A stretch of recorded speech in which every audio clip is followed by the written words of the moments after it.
area, 90 louder, 90 louder. Prowler or prowlers in the back here. Communications. It's the single most important element in any organization. As a police force, our communications system can mean the difference between life and death. We have someone on the way to help you. In 1989, the Metropolitan Toronto Police initiated the steps toward the design, construction, installation, and implementation of a new communications system. A system which was technologically advanced, while at the same time being user-friendly. Attention units in 33 Division.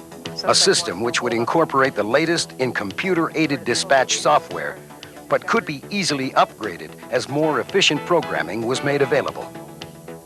On October 23, 1994, the force's long-awaited dream became a reality. On that historical evening, the efforts of over 200 technicians, programmers, operational and support staff from an international consortium were rewarded when, over an 8-hour period, the new communications equipment came to life in what was to be a seamless transition. 206 is on the air. E-platoon communications personnel began reporting for duty at 9 p.m. Nervous excitement and anticipation filled the room as the men and women prepared for the inaugural shift at the force's new communications facility. Welcome to 703 Don Mills Road. It's your new home. I hope you like it. There's no more money, so if you don't, we're in trouble. What I want you to do tonight is to bring it home in a fashion that honors the way communications does it. I'd never stayed the length of time I had if it hadn't been for the commitment that I felt when I went there. And that commitment has came through all of these people to give you the best CAD in North America, the radio, and the facilities. So work hard and do your best and try and prove for once and all that we're first class. We are. The force is recognizing us. I get more compliments today than I ever have. The shift was paraded as they sat on the floor in the guard room. The furniture had not yet been delivered. Is Dinner, Bateman, and Marley. Everyone, please, who's not involved in the actual cutover, please remove yourself from the floor. At 9:48, communications personnel took possession of the dispatch floor as technicians scrambled to make their last-minute adjustments on the terminals.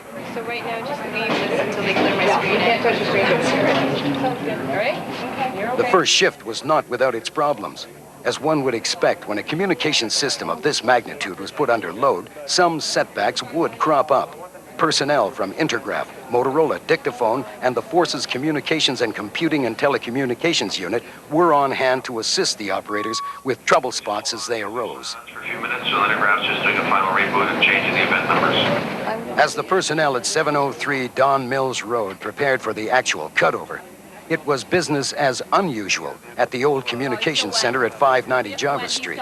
The calls were being answered and routed, and the field units were being dispatched as they would be on a normal shift. What is happening now is the staff who are opening up the new site here at 703 are monitoring live on the air the activities of patrol units. They are loading in information that is being handled at 590, they're loading in incidents, and they're updating unit statuses. But they do not have dispatch responsibility, and they do not have, as yet, call-taking responsibility.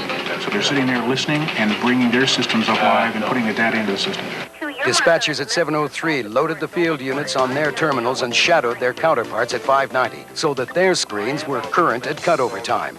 Checkpoint sheets were faxed every half hour from 590 to act as a reference aid.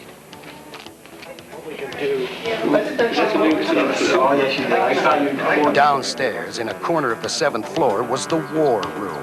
From this control center, the cutover was coordinated, every step being meticulously recorded and logged.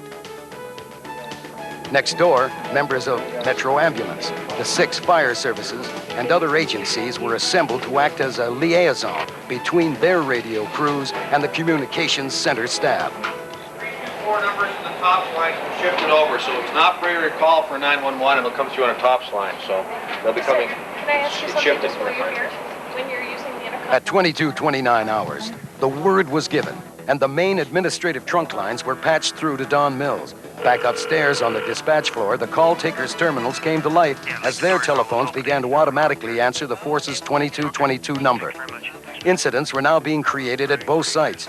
911 emergency calls were ringing at 590. Everything else was sent to 703. Status reports came in, and the operation seemed to be moving along to everyone's satisfaction. Just after midnight on Monday, October 24th, the emergency 911 lines began to jump to their new site. To head off a potential catastrophe, this transfer took place in blocks, one city at a time. Within a few seconds, the first emergency call rang in at 703. Yes, hi. I called for a police dispatch in regards to my house being robbed. What was your address? 2 Chandler Drive. Chandler? Chandler, C-H-A-N-D-L-E-R, Drive, Scarborough.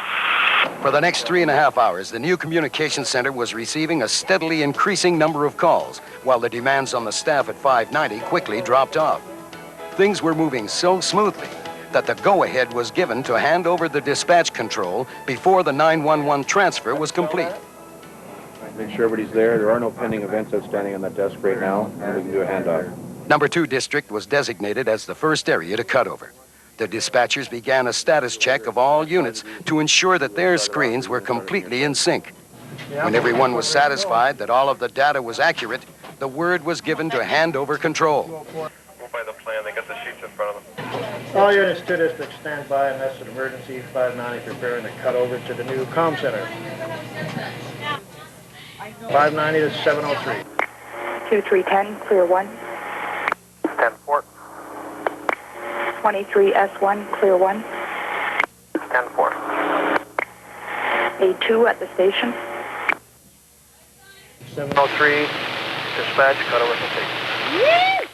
The transfer went on pod by pod, desk by desk, division by division. As each 590 dispatcher handed over the authority of their field units, they maintained parallel operations in case they were required to resume control. 703 dispatch, cut over complete.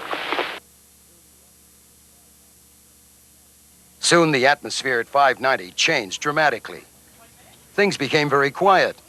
With no phones to answer or calls to dispatch, the awkwardness of this reality suddenly kicked in. By 0415 hours, corks were popped and non-alcoholic champagne flowed at both sites, signaling the successful completion of this mammoth operation. Let's have a toast to everybody that put a great effort together to bring one of the finest communication systems in North America as well as the facilities. Congratulations. Despite this festive mood, the business at 703 continued as usual. The calls were answered, callers advised or transferred, and the officers were dispatched. Soon the communications center at 590 Jarvis Street was taken offline and shut down entirely. The staff filtered out to celebrate a final farewell to the building that they had called home for almost 25 years.